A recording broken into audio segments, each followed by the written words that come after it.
Vocês já ouviram aquele ditado que diz que a floresta tem olhos e ouvidos? Pois bem, depois do que vivi na Amazônia, posso garantir que ela também tem voz. E não é uma voz qualquer. É algo que te cala por dentro, que te faz duvidar da própria sanidade. Eu não queria acreditar, mas vi, ouvi e sobrevivi para contar. Era para ser apenas mais um trabalho. Eu e minha equipe de documentaristas havíamos sido contratados para filmar a fauna e flora da floresta amazônica para um documentário sobre preservação ambiental. Estávamos bem preparados com guias locais, equipamentos de ponta e meses de planejamento, mas nada poderia nos preparar para o que estava por vir. No terceiro dia de expedição, já distantes da última vila habitada, montamos acampamento perto de um rio. A noite caiu pesada, sem vento, sem um único som de cigarra ou coruja. Isso já era estranho, porque a floresta nunca dorme. Mas o que veio depois foi pior. No meio da noite, um grito ecoou na escuridão. Mas não era um grito humano. Não era de nenhum animal que eu conhecesse. Era agudo, longo, parecia vir de todos os lados ao mesmo tempo. Meu corpo gelou, e pelo olhar dos meus companheiros, eles sentiram o mesmo. O guia que nos acompanhava, um homem experiente e acostumado com a selva, empalideceu. Sem dizer nada, ele pegou uma pequena bolsa de couro, tirou um punhado de folhas e jogou na fogueira. O cheiro forte de ervas queimando encheu o ar. Ninguém sai da barraca, não olhem para fora, e pelo amor de Deus, não respondam ao chamado, ele disse com a voz tremendo. Não sei se foi o medo ou a adrenalina, mas eu não consegui dormir. O grito veio mais uma vez, ainda mais perto, e por um segundo eu vi algo do lado de fora, entre as sombras das árvores. Duas luzes douradas brilhando, como se fossem olhos, encaravam o acampamento, e então desapareceram. Na manhã seguinte, o guia nos reuniu e disse que precisávamos sair dali imediatamente. Perguntei o que era aquilo, mas ele apenas murmurou algo sobre o aviso do boitatá. Segundo ele, quando a serpente de fogo grita na floresta, é porque algo terrível está prestes a acontecer. Seguimos viagem, mas o clima estava estranho. O ar parecia pesado, carregado de algo invisível. Os animais continuavam silenciosos, como se tivessem fugido. Alguns de nós sentiam dores de cabeça inexplicáveis. A cada passo, eu sentia que algo nos observava. Um dos nossos operadores de câmera jura que captou um vulto se movendo entre as árvores, mas quando revisamos as imagens, não havia nada. Apenas a floresta, quieta e expectante. Então, no meio da trilha, encontramos algo que gelou nosso sangue. Uma clareira onde a vegetação estava completamente queimada, como se um fogo tivesse consumido tudo em uma noite. Mas não havia sinal de incêndio recente. As árvores carbonizadas pareciam ter sido atingidas há muito tempo, e o chão estava marcado com desenhos em espiral que nenhum de nós conseguia explicar. O guia empalideceu. Ele ajoelhou, tocou o solo com a mão e murmurou algo em tupi-guarani. Quando perguntei o que ele disse, ele apenas respondeu: "Não devíamos estar aqui." Não demorou para que tudo piorasse. Por volta do meio-dia, o céu escureceu de repente. Um vento forte levantou a poeira e as folhas secas do chão. Em menos de uma hora, uma tempestade monstruosa se formou. Raios caíam como se o próprio céu estivesse rachando. O rio, que estava calmo pela manhã, transbordou em questão de minutos. Uma árvore imensa caiu sobre uma das barracas, destruindo tudo. Se tivéssemos ficado ali por mais tempo, estaríamos soterrados. Correndo para escapar da tempestade, nos perdemos da trilha original. A chuva dificultava a visibilidade e a mata fechada parecia se mover ao nosso redor. O guia gritava direções, mas os sons eram abafados pelo trovão. Até que, no meio do caos, ouvimos de novo o grito, mais alto do que nunca, tão perto que eu pude sentir uma vibração na pele. Eu virei o rosto e, por um instante, eu juro que vi algo se mover entre as árvores, algo longo, sinuoso, brilhando com um fogo azul, como se fosse feito de luz. Então, tudo desapareceu na escuridão da tempestade. Sobrevivemos por pouco. Perdemos equipamentos, quase fomos arrastados pela enxurrada, mas conseguimos sair vivos. Quando finalmente conseguimos chegar a uma vila ribeirinha e contar o que havíamos visto, os moradores apenas assentiram, como se já esperassem nossa história. Um velho nos explicou que o boitatá não apenas protege a floresta, mas também avisa quando algo está prestes a acontecer. Disse que a criatura já apareceu para caçadores e viajantes antes de tempestades, enchentes e desastres, mas nem todos que a veem conseguem escapar. Desde aquele dia, eu respeito a floresta de um jeito diferente. Sei que ela guarda segredos que nunca entenderemos. Sei que, quando ela grita, é melhor escutar. E sei que mesmo agora, anos depois, quando fecho os olhos à noite, ainda consigo ouvir aquele último grito da floresta. Vocês sabem como é, né? Quando você está procurando uma história boa o suficiente para chamar atenção, acaba se metendo em coisas que, bem, que talvez fossem melhores deixadas quietas. Foi exatamente isso que aconteceu comigo na Chapada Diamantina. Eu tinha ouvido falar dessa trilha afastada, quase desconhecida, cercada por lendas locais. Parecia perfeito para um documentário sobre lugares misteriosos do Brasil. Só que eu não fazia ideia de onde estava me metendo. A gente era um grupo de 5 pessoas. Eu, 2 guias experientes, João e Mariana, uma fotógrafa chamada Luana e um biólogo meio distraído chamado Pedro. A princípio, tudo parecia normal. Paisagens incríveis, silêncio total da natureza, aquele tipo de coisa que te faz pensar que você está no lugar mais tranquilo do mundo. Mas depois do 3º dia, alguma coisa mudou. E quando digo mudou, quero dizer que a floresta começou a agir como se tivesse vida própria, ou como se estivesse nos observando. No começo foi sutil, uma sensação estranha, como se alguém estivesse olhando para você enquanto você caminha.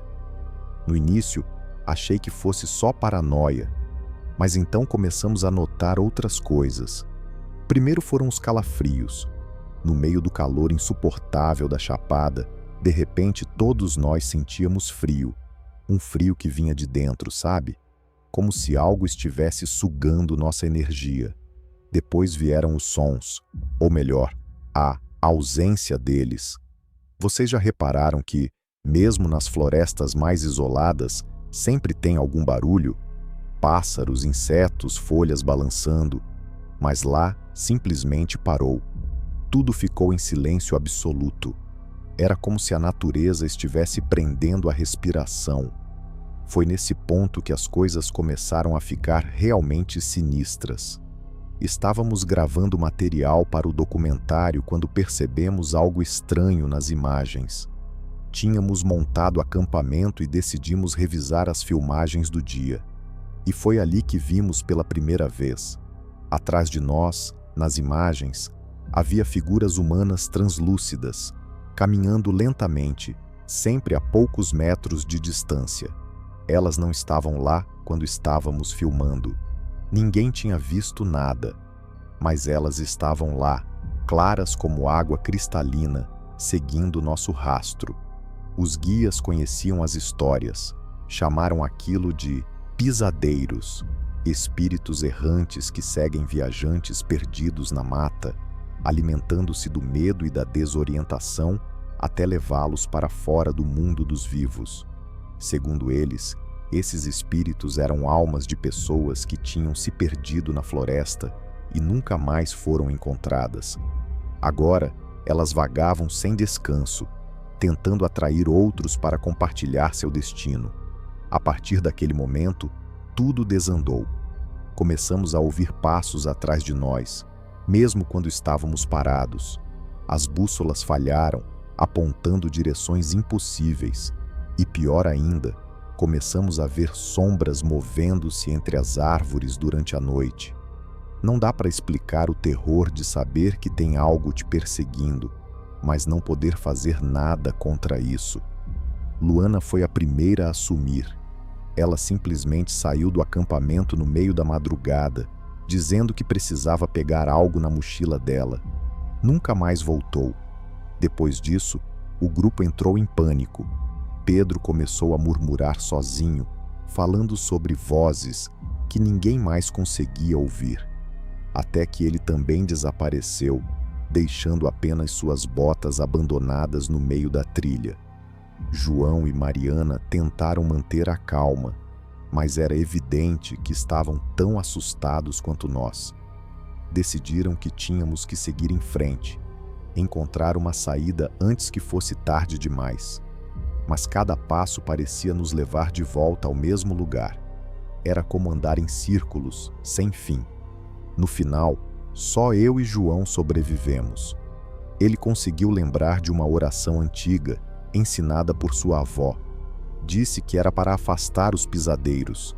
Repetimos aquelas palavras sem parar, enquanto corríamos pela floresta, tentando escapar das sombras que nos cercavam.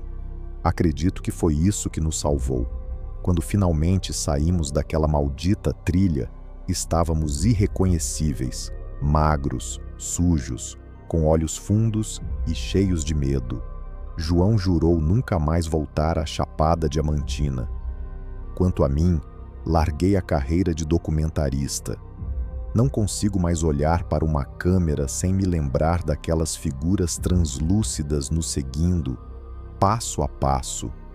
Até hoje, às vezes acordo no meio da noite com a sensação de que há alguém no meu quarto, observando. E quando olho para trás, sei que não devo confiar no que vejo, porque no fim das contas, os pisadeiros não desistem fácil. Se você entrar na floresta, eles vão esperar, pacientes, silenciosos, prontos para guiá-lo para longe de tudo o que você conhece. Então, pessoal, se algum de vocês tiver a brilhante ideia de explorar uma trilha escondida na Chapada, pode ter certeza de uma coisa: eu não vou junto. Acreditem em mim, algumas histórias são melhores deixadas onde estão, enterradas na mata. Vocês sabem que eu nunca fui de acreditar em lenda, assombração ou essas coisas de sobrenatural. Sempre achei que tudo tinha uma explicação lógica, mas depois do que aconteceu comigo e com meus amigos no coração do Pantanal, deixei de brincar com o inexplicável. O que eu vi não foi um sonho, nem alucinação. Foi real. Um rio que virou sangue, uma voz que tentava nos chamar e uma presença que até hoje sinto me observando quando estou perto da água. Era para ser uma viagem divertida. Eu, Rafa, Dani e Guto, explorando trilhas aquáticas e registrando a fauna local. Tudo organizado, barco alugado, equipamentos, barracas e um guia experiente, seu Amaro, um velho calado de olhos fundos, que nos esperava no cais como se já soubesse que não devia ir. No segundo dia, já distantes da última vila, algo mudou. O ar ficou pesado. O calor deu lugar a um frio cortante e seco. Nenhum som na mata. Nem grilos, nem sapos, nem aves. Silêncio absoluto. Seu Amaro parou o barco perto de uma curva do rio e disse: "Hoje, ninguém entra na água." Montamos acampamento ali mesmo. O clima era estranho. Dani dizia que sentia que algo nos vigiava. Eu ria para disfarçar o incômodo, mas meu estômago também estava embrulhado. Quando o sol se pôs, ouvimos um barulho vindo do rio, como se algo borbulhasse sob a superfície. Fomos até a margem. A água, antes clara, estava ficando espessa, vermelha. Aos poucos, toda a superfície escureceu, tingida por um tom rubro profundo. Era sangue, tinha cheiro de sangue e estava quente, como se estivesse fervendo por dentro. Guto, curioso como sempre, pegou o remo e mexeu a água. Quando levantou, o remo pingava uma gosma espessa, escarlate, como se tivesse saído de uma carcaça em decomposição. Foi quando a voz começou. Era um canto, lento, triste, com uma melodia que parecia ninar e assombrar ao mesmo tempo. Dani se levantou, os olhos vidrados, e começou a andar em direção ao rio. Seus pés descalços nem sentiam os galhos. Eu corri e a segurei. Ela se debateu com uma força que eu não conhecia, os olhos revirados, murmurando palavras em uma língua desconhecida. Seu amaro jogou folhas no fogo, espalhando fumaça espessa, e gritou palavras em tupi. Ele tremia. Disse que a mãe d'água estava com raiva, que havíamos perturbado um lugar sagrado, um ponto onde os mortos se banham antes de cruzar para o outro lado. Naquela noite, ninguém dormiu. O rio borbulhava, coisas se mexiam sob a superfície, vultos passavam entre as árvores, e em um momento vimos algo sair da água, uma figura feminina, alta, de cabelos longos e negros, olhos brancos e vazios. Ela flutuava acima da superfície com os pés afundando no sangue. Sorriu para nós e depois mergulhou. Na manhã seguinte, o rio continuava vermelho e o barco havia sumido, sem vestígios. As pegadas de onde vínhamos, apagadas. Era como se estivéssemos presos ali. 2 dias depois, após rezas, fumaça e palavras que jamais entenderei, o rio clareou. O barco apareceu, flutuando lentamente, como se nunca tivesse nos deixado. Nunca contamos essa história oficialmente. Quem acreditaria? Mas entre nós ficou o pacto do silêncio. Guto se mudou e nunca mais respondeu mensagens. Dani passou meses em terapia. Rafa não olha mais para rios. E eu ainda sonho com aquela mulher, com a canção e com a promessa silenciosa nos olhos brancos dela, que um dia eu vou voltar e da próxima vez ela não vai me deixar partir. Cara, eu juro pra vocês, essa foi a noite mais estranha da minha vida. Eu não costumo me assustar com facilidade, não mesmo. Cresci no mato, ouvindo histórias de assombração, mas sempre achei tudo exagero de avó. Mas naquela trilha, naquela madrugada, teve algo que me fez rever tudo. Eu ouvi um assobio. Não era de bicho, não era de gente. E até hoje, se eu escuto qualquer som parecido, meu corpo arrepia inteiro. Tudo começou numa viagem de fim de semana. Eu e 2 amigos, o César e o Denis, decidimos acampar numa região de serra pouco explorada, no interior de Minas. Um lugar bonito, com cachoeiras, trilhas escondidas e, segundo os locais, cheio de coisas antigas. Gente do vilarejo contava umas histórias bizarras, mas a gente levou na brincadeira. Tinha uma, em especial, que falava de um assobio que vinha com a névoa. Se você ouvisse, não podia responder. Nunca, em nenhuma hipótese. Ou o assobiador te encontrava. Na primeira noite foi tranquilo. Friozinho, fogueira acesa, carne na brasa e muita zoeira. Mas na segunda noite, a névoa veio, densa, rápida, como se tivesse saído do chão. Em minutos, não dá para ver nada a 2 palmos de distância. O Denis, que era o mais corajoso, riu e disse: "Olha a hora do assobio, hein? Se escutar, assobia de volta." A gente riu, mas o ar ficou pesado. Um silêncio estranho tomou conta, e então veio um assobio longo, melódico, vindo de dentro da mata. Era diferente, parecia molhado, como se atravessasse a névoa. Nós nos entreolhamos. Eu gelei. E o César, antes que a gente dissesse qualquer coisa, respondeu. Assobiou de volta, alto, na direção do som. "César, cê é louco?" Eu berrei. "Ah, para, deve ser algum caipira tirando onda, cara." Mas o segundo assobio veio, mais perto, muito mais perto, e logo depois, Outro, atrás da nossa barraca, depois, ao lado, como se algo estivesse nos cercando. Isso não é normal, bicho, Denis sussurrou, com a lanterna tremendo na mão. A névoa parecia mais densa, viva. O ar ficou gélido. Começamos a ouvir passos. Lentamente, folhas se mexendo, galhos estalando, e um cheiro de madeira podre, de terra molhada e carne queimada. Um cheiro que parecia sair de dentro da nossa pele. César parou de rir. Estava branco. A fogueira apagou sozinha, como se algo tivesse soprado. Ficamos parados, em silêncio absoluto. E então vimos uma silhueta, alta, magra, com uma cartola velha e os olhos brilhando amarelo. A pele parecia couro ressecado. Não caminhava, flutuava, lentamente. O Denis gritou e saiu correndo. César caiu de joelhos. Eu congelei. Era como se o ar ao meu redor tivesse virado gelo. A figura se aproximou e assobiou. Mas dessa vez, o som não vinha de fora. Veio de dentro da minha cabeça.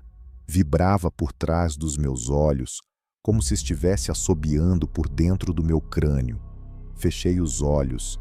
Lembrei da tal lenda que o velho da venda contou antes de subirmos. O assobiador não é um homem, é um aviso. Ele passa procurando quem quebra o silêncio e leva quem responde.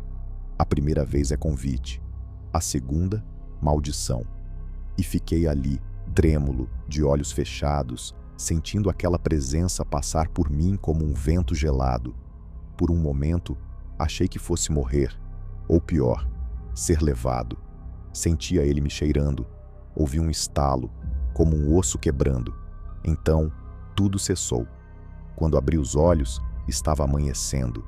O Denis tinha voltado, com o rosto coberto de arranhões e olhos arregalados, como se tivesse visto o inferno.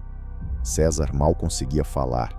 O acampamento estava destruído, como se os animais tivessem passado por cima de tudo.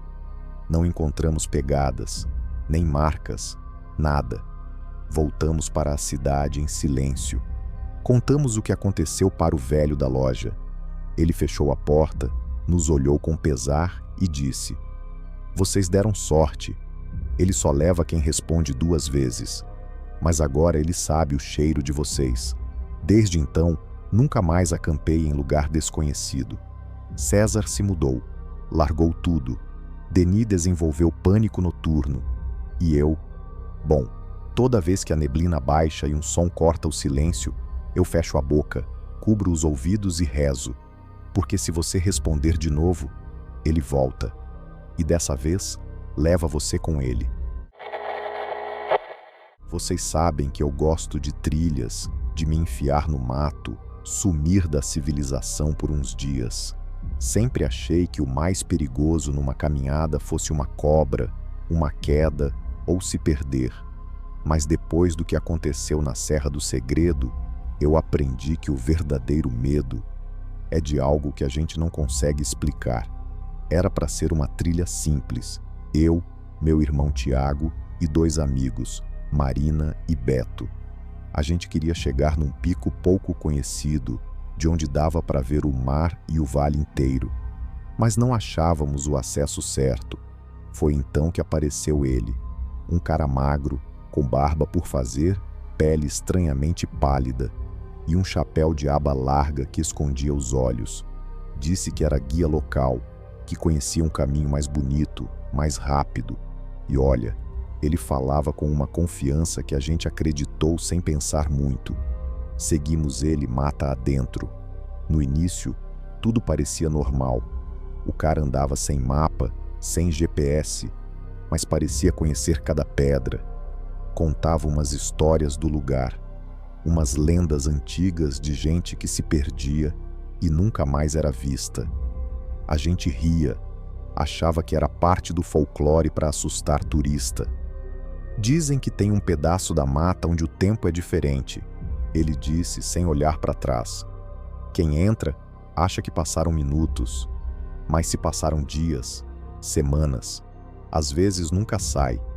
Rimos, mas a Marina comentou: "Não gosto dessas coisas, vamos só até o topo e voltar rápido." Depois de umas 2 horas, notei que a mata ficava mais fechada. As árvores eram maiores, retorcidas, como se tivessem crescido tortas de medo. O silêncio ali era diferente, sem passarinhos, sem vento. A trilha virou uma vereda de folhas secas que afundavam a cada passo. Foi a Marina quem primeiro cochichou. Gente, a gente já passou por esse tronco, não passou? Tiago respondeu. Impossível. Estamos seguindo ele o tempo todo, mas algo estava errado. O guia não respondia mais quando falávamos com ele. Só andava. E andava rápido. De repente ele virou numa parte da trilha tão escura que a luz parecia engolida. A gente correu para não perdê-lo de vista. Foi quando o Beto tropeçou e caiu. Paramos para ajudar e quando levantamos os olhos, o guia tinha sumido, simplesmente desaparecido. Gritamos, procuramos. Nada. Não havia pegadas, não havia som. E o pior, o caminho por onde viemos tinha mudado. As árvores pareciam diferentes, como se a floresta tivesse se movido. A noite caiu rápido demais. Tiramos as lanternas, mas a luz parecia fraca, como se algo sugasse ela. O frio bateu e, com ele, uma sensação horrível de estar sendo observado. Marina começou a chorar, Beto tremia, Tiago tentava manter a calma, mas eu via no rosto dele que ele também estava apavorado. Começamos a andar, a esmo, até que ouvimos uma voz. Era o guia, chamando, do meio da mata. Por aqui, vocês estão quase lá. Mas a voz não vinha de um lugar só. Ecoava por todos os lados, em cima, embaixo, nos nossos ouvidos. E ela mudava. Começava calma, depois ficava rouca, depois gutural. Como se algo estivesse tentando imitar uma voz humana. A Marina tapou os ouvidos. Isso não é normal. Isso não é humano. Eu gritei. O que você é? A voz riu. Eu sou o seu guia. A lanterna do Beto estourou. E por um segundo vimos, atrás de uma árvore, olhos. Muitos olhos. E algo grande, muito maior que um homem, se arrastando pelas sombras. Tinha patas como as de um veado, mas cobertas de escamas. A pele brilhava como um limo molhado. A boca era larga demais e abria de um jeito que parecia deslocar todo o crânio. Corremos, sem rumo, sem as mochilas, até que, do nada, saímos da mata e demos de cara com uma estrada de terra. Uma caminhonete velha passou e nos salvou. O motorista nos levou de volta ao vilarejo. Quando contamos o que aconteceu, um dos mais velhos do lugar empalideceu. Ele só disse: esse homem que descreveram apareceu por aqui faz uns 20 anos. Levou um grupo de trilheiros. Nunca mais voltaram. A polícia procurou, mas não achou nada. Nem ele, nem os corpos. Dizem que a mata pegou eles, que o guia nunca existiu.